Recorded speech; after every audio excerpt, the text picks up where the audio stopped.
Les actes des apôtres, prologue. Du coup, je fais le truc. Voilà.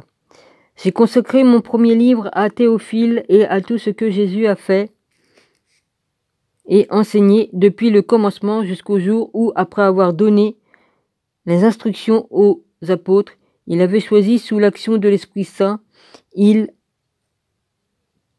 avait choisi sous l'action de l'Esprit Saint, il fut enlevé au ciel. C'est encore à eux qu'avec de nombreuses preuves, il s'était présenté vivant après sa passion pendant 40 jours.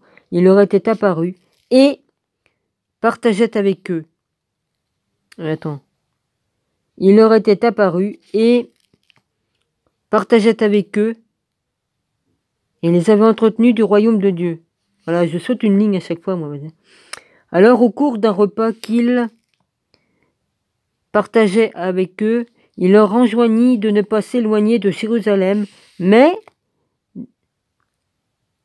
d'y attendre ce que le Père avait promis. Ce que, dit-il, vous avez entendu de ma bouche, Jean lui a baptisé avec de l'eau, mais vous, c'est dans l'Esprit Saint que vous serez baptisés sous peu de jours. Bah oui, Jésus était ressuscité, il a visité les apôtres et puis ils ont reçu l'Esprit Saint. Comme promis. Étant donc réunis, il l'interrogeait ainsi. Seigneur, est-ce maintenant le temps où tu vas restaurer la royauté en Israël? Il leur répondit. Il ne vous appartient pas de connaître les temps et moments que le Père a fixés de sa seule autorité, mais vous allez recevoir une force, celle des esprits saints, de l'Esprit Saint, qui descendra sur vous. Vous serez alors mes témoins à Jérusalem, dans toute Judée et la Samarie, et jusqu'en extrémité de la terre. À ces mots, sous leur regard, il se leva, et une nuée le déroba à leurs yeux. Et comme il était là, les yeux fixés au ciel pendant qu'il s'en allait, voici que deux hommes vêtus de blanc se trouvèrent à leur côté. Ils leur dirent: Hommes de Galilée, pourquoi restez-vous ainsi à regarder le ciel? Ce Jésus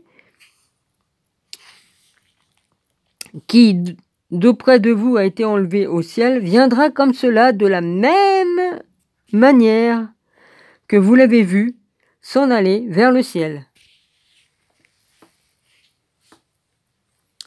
L'église de Jérusalem. À l'heure du mont des Oliviers, ils s'en retournèrent à Jérusalem. La distance n'est pas grande. Celle d'un chemin de sabbat.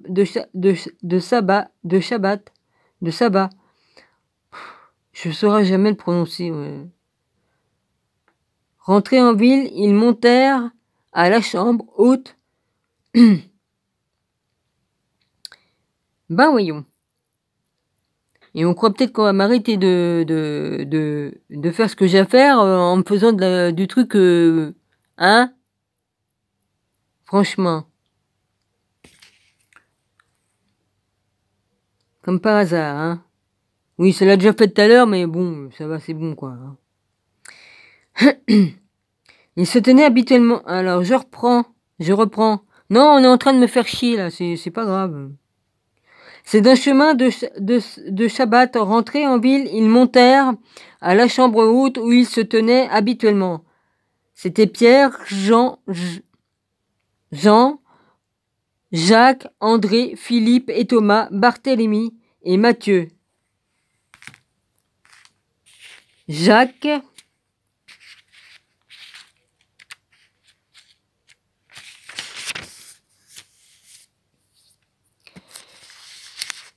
je ne lâche rien, jamais je ne lâche, jamais.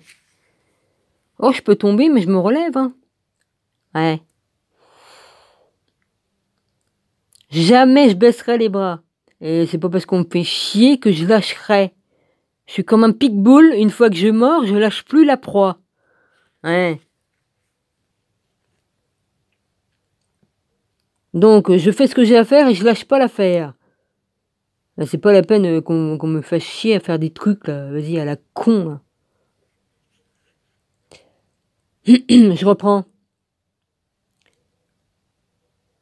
Daphé et Simon le Zélote et Jude, fils de Jacques, tous d'une même...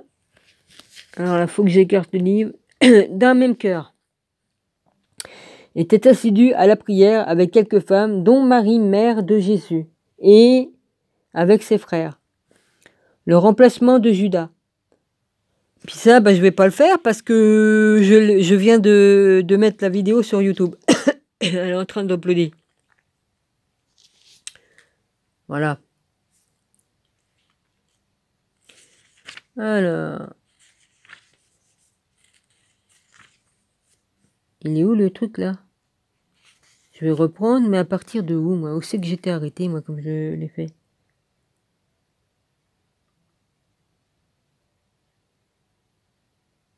Oui, il y a le paralysé, là.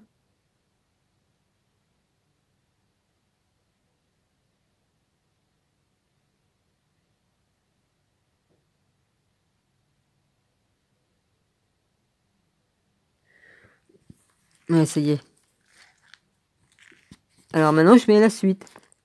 La suite de ce que j'avais mis. Pierre et Jean devant le Sanhédrin. Ils parlaient encore au peuple comme survinrent le prêtre, le commandant du temple et les Séducéens, contrariés de les voir enseigner le peuple et annoncer en la personne de Jésus la résurrection des morts. Ils eurent la main sur eux et les emprisonnèrent jusqu'au lendemain, car déjà le soir tombait. Cependant, beaucoup de ceux qui avaient entendu la parole devinrent croyants, et il ne se comptait que les hommes, le nombre atteignit environ 5000. 5000, la vache.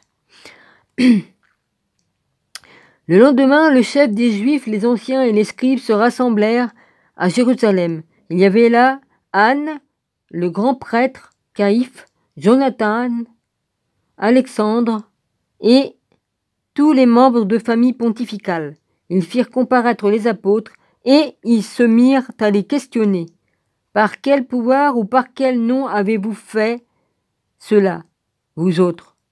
Alors Pierre, rempli de l'Esprit Saint, leur dit: Chefs du peuple et anciens, puisqu'aujourd'hui nous avons à répondre en justice du bienfait à un infirme et du moyen par lequel il a été guéri, sachez-le bien, vous tous, ainsi que tout le peuple d'Israël, c'est par le nom de Jésus-Christ, Amen, que le Nazo... J'y amène parce que oui, j'ai le droit de dire Amen. Nazoréen, celui que vous avez crucifié et que Dieu a ressuscité des morts, c'est par son nom et par nul autre que cet homme se présente guéri devant vous. C'est lui la pierre que vous, les bâtisseurs, avez méprisée et qui est devenue la pierre d'angle. Car il n'y a pas sous le ciel d'autre nom donné aux hommes par lequel nous devions être sauvés. Considérant l'assurance de Pierre et de Jean et se rendant compte que c'étaient des gens sans instruction ni culture, les Sanhédrites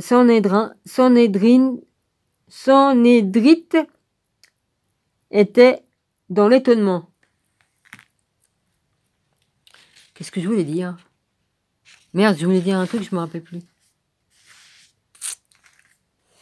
Oui, à propos de ce que j'ai lu, là, j'ai lu un truc et j'ai dit, il faut que je dise ça, et puis je me rappelle plus. Ah!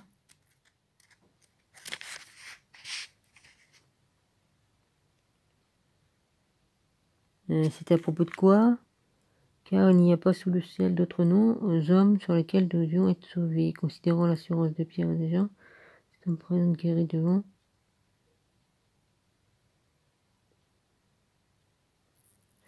Oui, j'ai dit Amen. Pourquoi? Oui, voilà, c'est ça. J'ai dit Amen. Pourquoi? Parce que Jésus, il fait des miracles. Il continue à en faire des... Il y en a des miracles, hein, qu'il fait à des personnes qui croient. À ceux qui croient vraiment en Jésus et qui sont sincères, il en fait des miracles dans leur vie.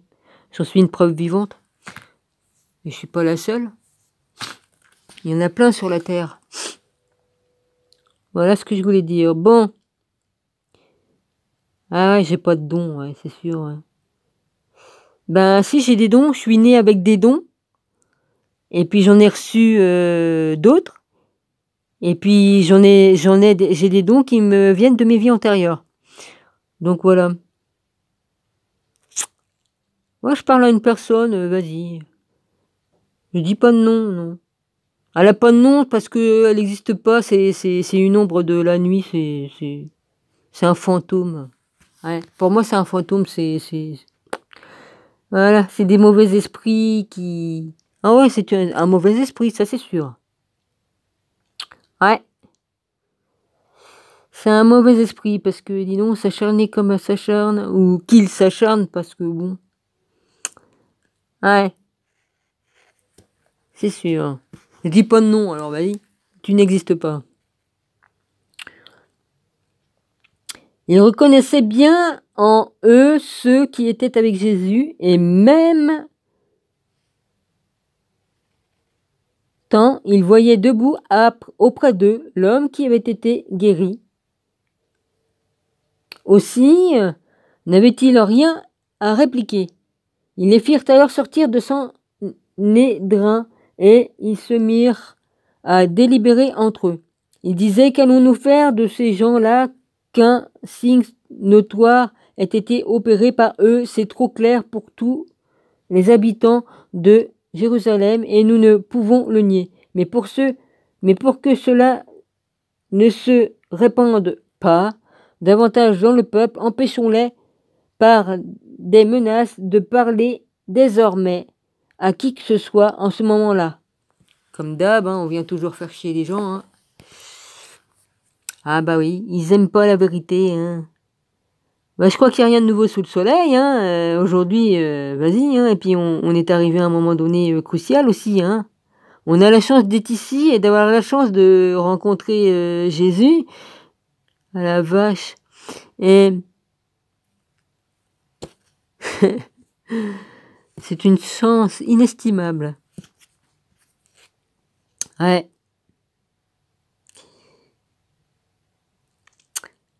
Ils les appelèrent donc et leur défendirent de souffler mot et d'enseigner au nom de Jésus.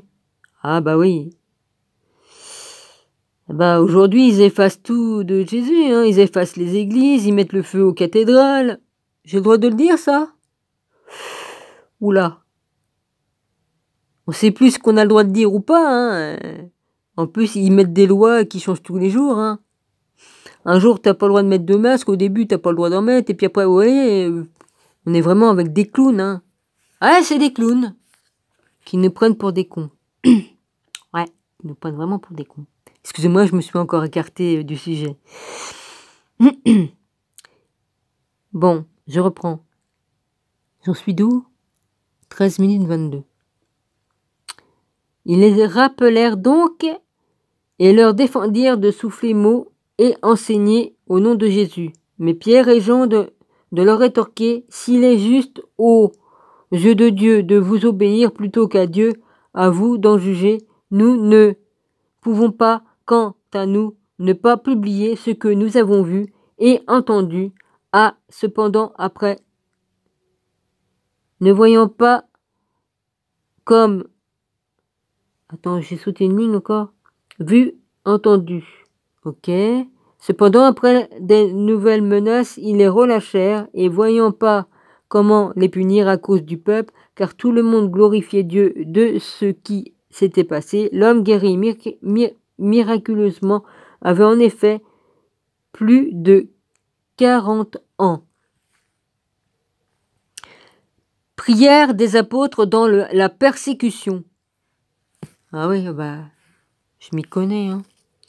Question de persécution, oh bah je dis je m'y connais, pas dans le sens que c'est moi qui fais la persécution, mais c'est moi qui a reçu les persécutions. Ouais. Une fois relâchés, ils se rendirent auprès de leur rapporteur. Je recommence. Une fois relâchés, ils se rendirent auprès des leurs et rapportèrent tout ce que les grands prêtres et les anciens leur avaient dit. À ce récit, D'un seul élan, ils élevèrent la voix vers Dieu et dirent, « Maître, c'est toi qui as fait le ciel, la terre, la mer et tout ce qui s'y trouve. C'est toi qui as dit par l'Esprit Saint et par la bouche de notre père David, ton serviteur, pourquoi cette arrogance chez les nations, ces vains projets chez les peuples? Le roi de la terre se sont mis en campagne et les magistrats se sont rassemblés de concert contre le Seigneur et contre son oint. Oui, vraiment, ils se sont rassemblés dans cette ville contre ton saint serviteur, Jésus, que tu as oint, Hérode et Ponce Pilate avec les nations païennes et les peuples d'Israël pour accomplir tout ce que dans ta puissance et ta sagesse tu avais déterminé par avance. Oh Seigneur, l'autre il fait tellement de courant d'air que j'ai froid aux jambes.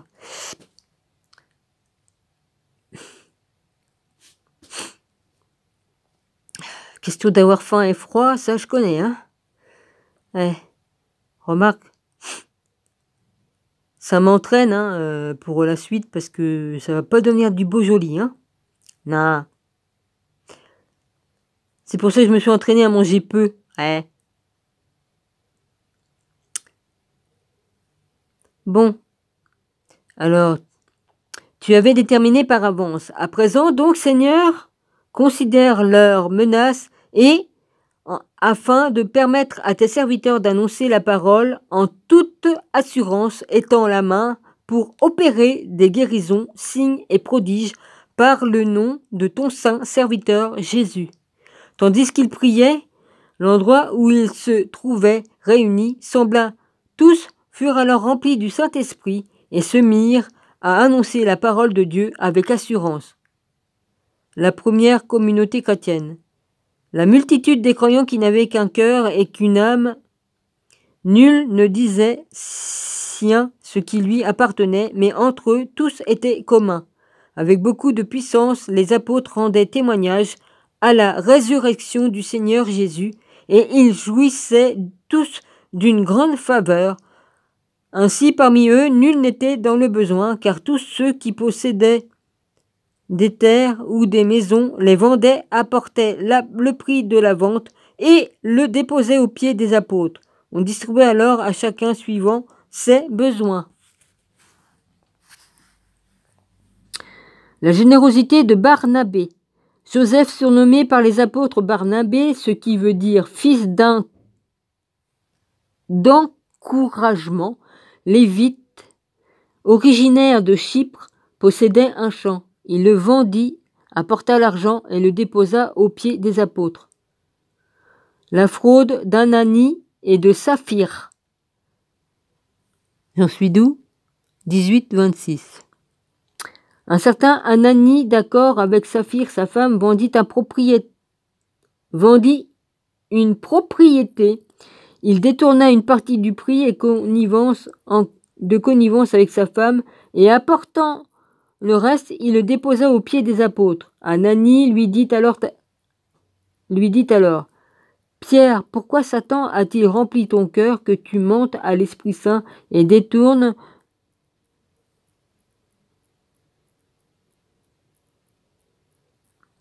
une partie du prix de champ? Quand tu avais ton bien, n'était-il pas libre de le garder, et quand tu l'as vendu, ne pouvais-tu déposer de prix à ton gré? Comment donc cette décision a-t-elle pu naître dans ton cœur? Ce n'est pas à des hommes que tu as menti, mais à Dieu.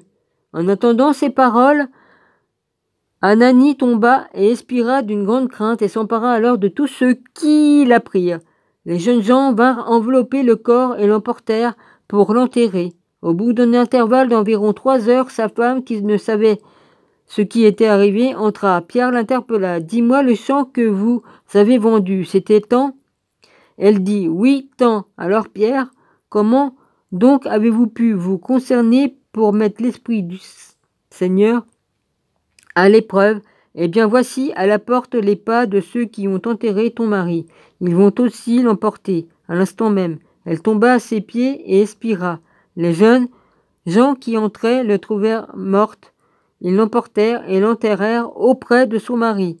Une grande crainte s'empara alors de l'Église entière et de tous ceux qui apprirent ces choses. Tableau d'ensemble. Par les mains des apôtres, il se faisait de nombreux signes et prodiges parmi le peuple. Ils se tenaient tous d'un commun accord sous le portique de Salomon, et personne d'autre n'osait se joindre à eux. Mais le peuple célébrait leurs louanges, des croyants de plus en plus nombreux s'enjoignirent au Seigneur. S'il arrêtait ses courants d'air, ça m'éviterait de faire de l'asthme. Fait chier.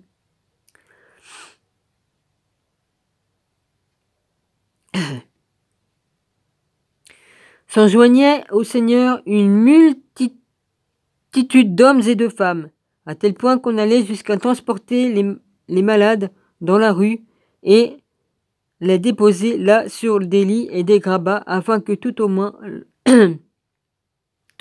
l'ombre de Pierre à son passage couvrit l'un d'eux. La multitude accourait même de villes voisines de Jérusalem, apportant des malades et des gens possédés par des esprits impurs, et tous étaient guéris. Arrestation et délivrance miraculeuse des apôtres. Bon, bah, je le ferai plus tard. Et j'ai le hockey en plus, vas-y, c'est bien.